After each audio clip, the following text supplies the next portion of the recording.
अस्सलाम वालेकुम। कैसे हो आप सब? उम्मीद है कि आप सब खैरियत से होंगे। चलिए आज हम शुरू करते हैं ये स्टोरी।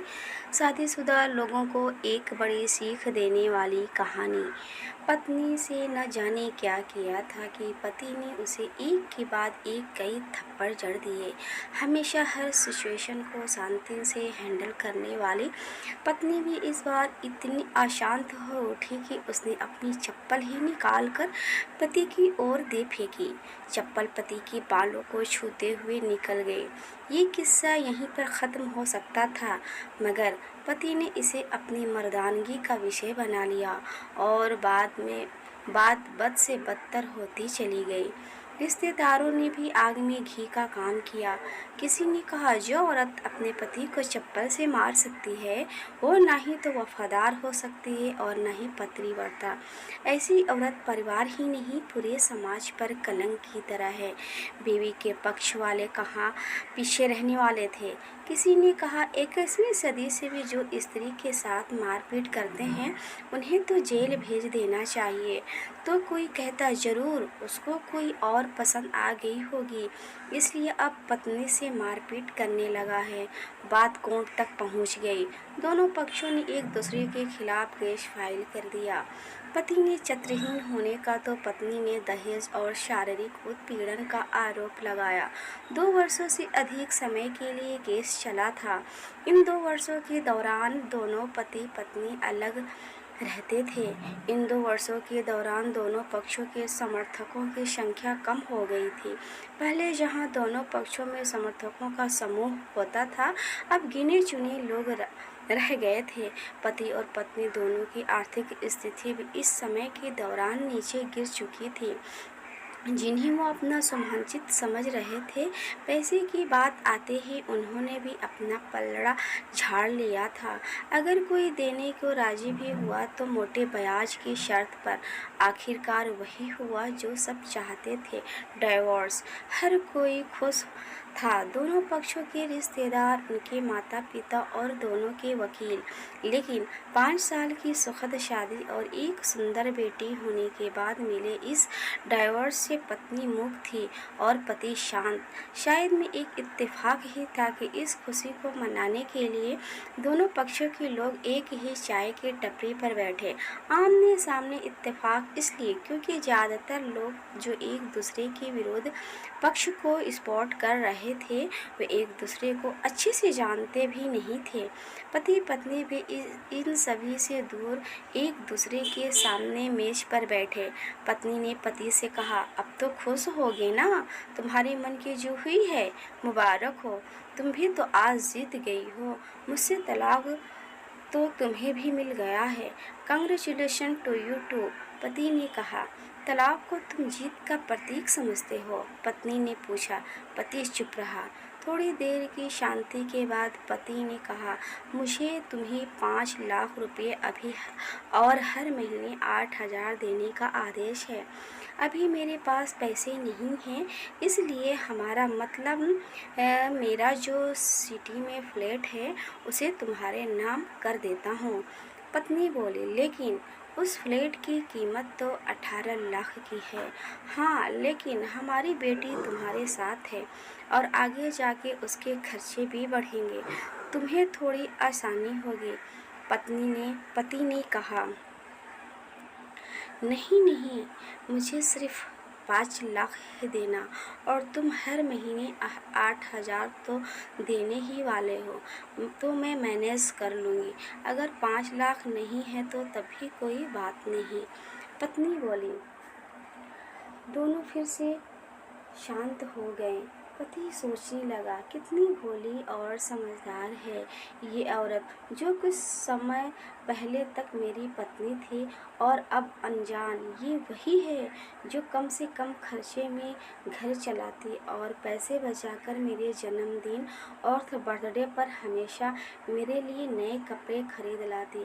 कभी बीमार भी हो जाती तो पैसे बचाने के लिए मुझे मालूम न होने देती और घरेलू नुस्खों से अपना इलाज इलाज कर लेती, मगर घर में कोई और बीमार होता तो तुरंत डॉक्टर के पास लेकर जाती। मेरी ही माती मारी गई थी। मैं ही अपना झूठी मर्दानगी के चक्कर में इतनी बड़ी गलती कर बैठा।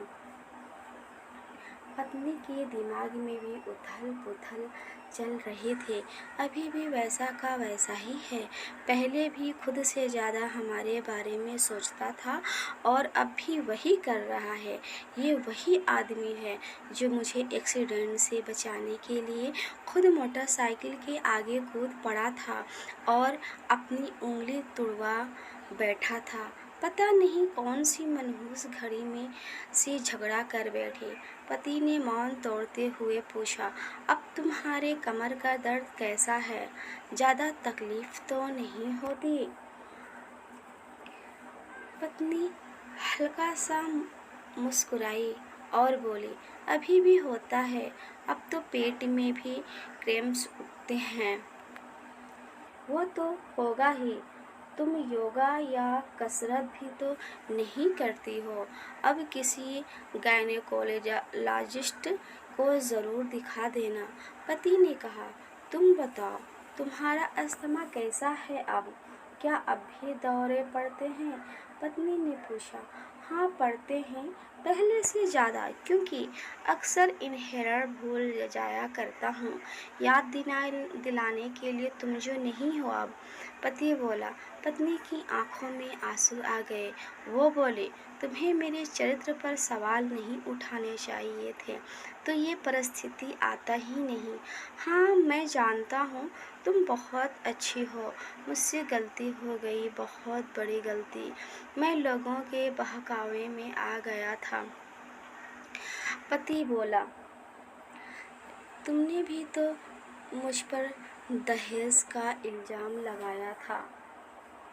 वो बोला, गलत था और इस बात का मुझे भी पछतावा हुआ। पत्नी ने कहा। पति कुछ कहना चाह रहा था लेकिन हिचकिचा रहा था। पत्नी ने पूछा, कुछ कहना चाहते हो? वो बोला, क्या सब पहले जैसा नहीं हो सकता? क्या मतलब? पत्नी बोली, मतलब कि हम फिर से पहले की तरह पति पत्नी बनकर, सच्चे दोस्त बनकर नहीं रह सकते? पति बोला, पर ये डाइवोर्स के पेपर दिखाते हुए पत्नी ने कहा। फाड़ देते हैं। पति ने अपने पास रखे डाइवोर्स के पेपर फाड़ते हुए कहा। पत्नी ने भी अपने पास रखे पेपर फाड़ दिया। सभी हैरान थे, वकील, रिश्तेदार और माँ बाप। पति पत्नी दोनों एक दूसरे के हाथ में हाथ पकड़े अपने घर की तरफ चले गए। दोस्तों, ये कहानी उन हर पति पत्नी के लिए बड़ी सीख है जो छोटी छोटी बातों पर लड़ते हैं और इन झगड़ों को बड़ा बना के अलग होने का डिसीजन लेते हैं। प्यार और झगड़ा तो एक सिक्के के दो पहलुओं की तरह हैं। दोनों को स्वीकार करना होगा, तभी ये पवित्र रिश्ता उसकी मंजिल तक पहुंच पाएगा। उम्मीद करती हूँ कि ये वीडियो आपको ज़रूर पसंद आएगा।